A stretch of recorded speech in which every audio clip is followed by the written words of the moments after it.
We have to be very careful that we don't stumble into a wider war here.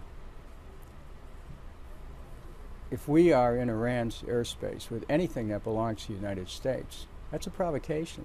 We shouldn't be doing that. We have no right to fly any kind of aircraft along the Iranian border. It's fundamental.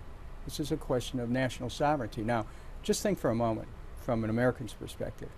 How would we feel if an Iranian aircraft, manned or not, was intercepted near the American coast? How would we respond?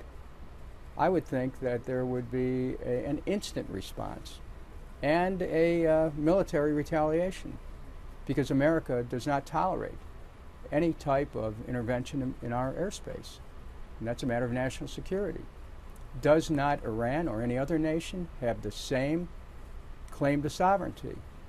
So if we don't have the capacity to be able to see how these actions are seen in another country, then we really don't have an ability to be able to come up with a coherent foreign policy.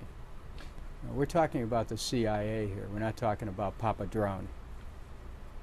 The Central Intelligence Agency is well known to be guiding drones that are used in strikes.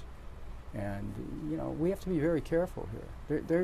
But the United States inevitably speaks with one voice, whether it's the CIA or the United States military. The United States speaks with one voice. And when we have a drone operating near the airspace or in the airspace of Iran, that's a violation of international sovereignty and can be seen by Iran as a provocation. We need to work with Iran to work out these differences that we have on the nuclear issue. We should not, this is a very sensitive time, we should not be starting to build the tensions with this kind of an incitement, which it clearly is. So when you start to connect the dots, those dots start to spell the word war. Whether it's a covert or an overt war, war is war.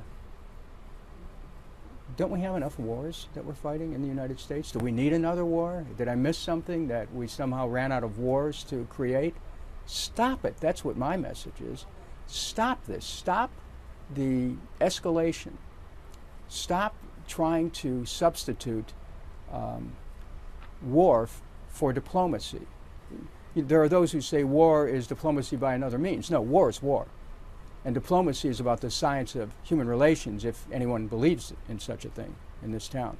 Well, I suppose there are those who would say diplomacy is simply not working with Iran in dealing with its nuclear How would we ambitions. know if we move to the next step?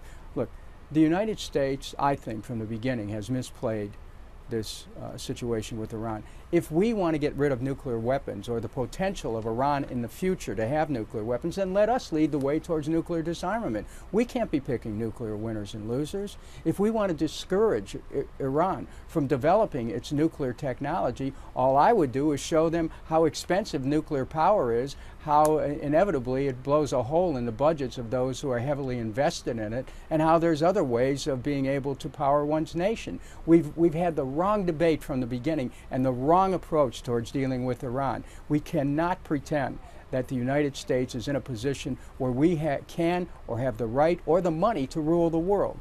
We have enough time taking care of things back here at home, where we have 50 million people without health care, 14 million 14 million people who are out of work, millions of people losing their homes, and we're going to tell the Iranians how to run their country? Are you kidding me?